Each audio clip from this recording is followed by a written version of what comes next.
Now listen to this. This is mind-boggling. This is just too much. This hadith is too much. As in, it's so powerful. If you were to reflect on it, you should, maybe faint. When Allah loves a slave, He calls on Jibreel. Who's Jibreel?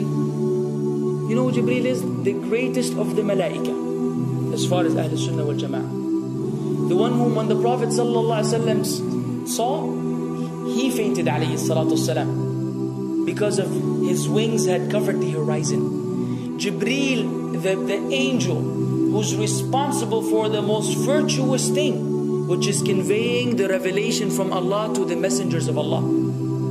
Jibreel, and what do you know about Jibreel?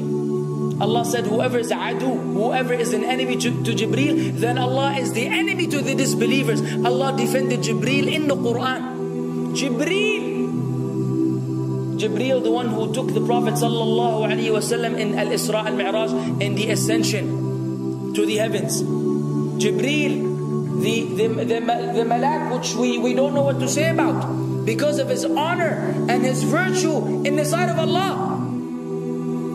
Allah will call on him to share with him the love which He has for you. Allah doesn't need to do this. He could not do this, but Allah likes to do this, so He does it. He says, I love Fulan. Now I want you to think that Fulan is you.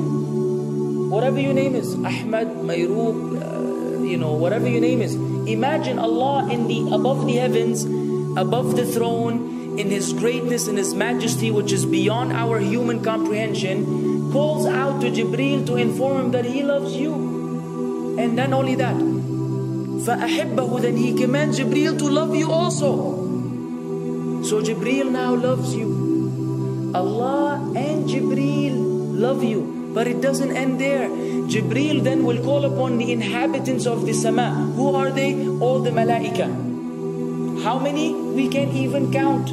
Trillions and trillions of malaika which Allah created beyond our, again, human comprehension. All of them are commanded simultaneously to love you. First Jibreel says, Allah loves Fulan, so now you have to love him. Then all of the angels in the heavens love you. Then Allah will place acceptance for you on earth. So people will love you. Not everyone. You may be saying, why do I have enemies? People who love the Sunnah will love you. The people who love Allah and His Messenger will love you. The people who are upon the correct aqeedah and methodology will love you. Other people may hate you because of a problem in them, not because of a problem in you. Because you may say, well, this fasiq, this evil, disobedient person doesn't love me. Don't expect him to love you. He loves people like himself. Who will love you? Righteous people. Righteous people. They don't know why. They don't even know why. You've never even given them $1 or a rial or a pound. You've never done anything for them. Maybe you scream at them. Maybe you do other things. It's Allah. Why? Because Allah had loved you first, then Jibreel had loved you first, then the malaika loved you afterwards, then Allah put acceptance for you on earth, so people have no choice but to love you. We ask Allah to make us among them. Now what better than that? What else do you want? What else do you want? What? If you're a person whom Allah loves, in every movement you go, you do, you pray, you sleep, whatever you do, you are among those whom Allah loves and Jibreel loves and the angel loves. What else do you want, ya akhi? You're guaranteed success in this life and in the life to come. Guaranteed. No way Allah will punish you. No way. No way Allah will punish someone whom He loves. But the hadith doesn't stop. The hadith has a very saddening continuation, which we should seek refuge with Allah from. وَإِذَا أَبْغَضَ عَبْدًا, and if Allah hates a slave, He also calls on Jibreel. And He informs Jibreel that He hates this person. So He will command Jibreel to hate this person. Then Jibreel will tell the angels to hate this person. Then Allah will put hatred for him on earth. La ilaha illallah. Imagine you walking upon the planet, the face of the earth which Allah created, while Allah hates you, and the angels hate you, and Jibreel hates you, and the righteous people hate you. What a sad state for a human being. And ikhwan, we could be one of those as well. If you are prideful, arrogant, you are qualified for this hatred, because Allah does not love kulla mutakabbirin jabbar. Allah does not love the arrogant, the prideful. If you go against the sunnah, then Allah does not love those who go against the sunnah. If you don't observe taqwa, and you don't observe ihsan, and you don't observe tawbah and tatahur, then again we are disqualified. If you, many things which we can mention, many things which will bring about Allah's hatred and deprive us of Allah's love. It's a very sensitive situation, meaning right now, you have to be one of these two. Either Allah loves you or He doesn't. But there's always good news, even for those people whom we can be amongst. It's not too late because you're alive.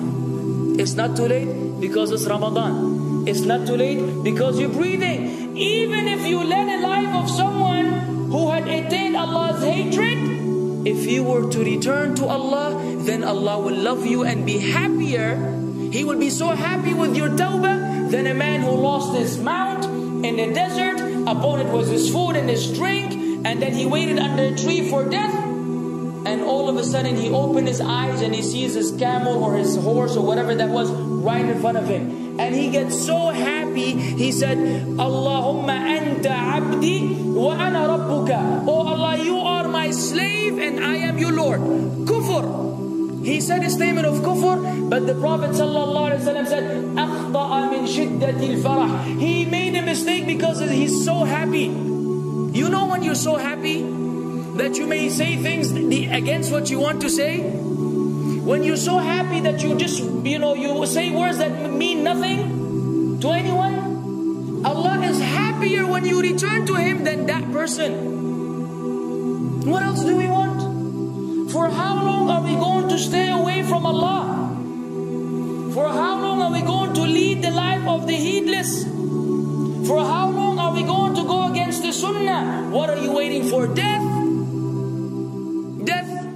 حتى إذا جاء أحدهم الموت قال رب ارجعون لعلي أعمل صالحا فيما تركت كلا. Until when death comes to one of them, you say, oh Allah, allow me to return so that I may do good in that which I left behind. And it will be said to him, no, it's only a word. إنها كلمة هو قائلها. It's nothing but a wish and a word he will have. It will not be fulfilled.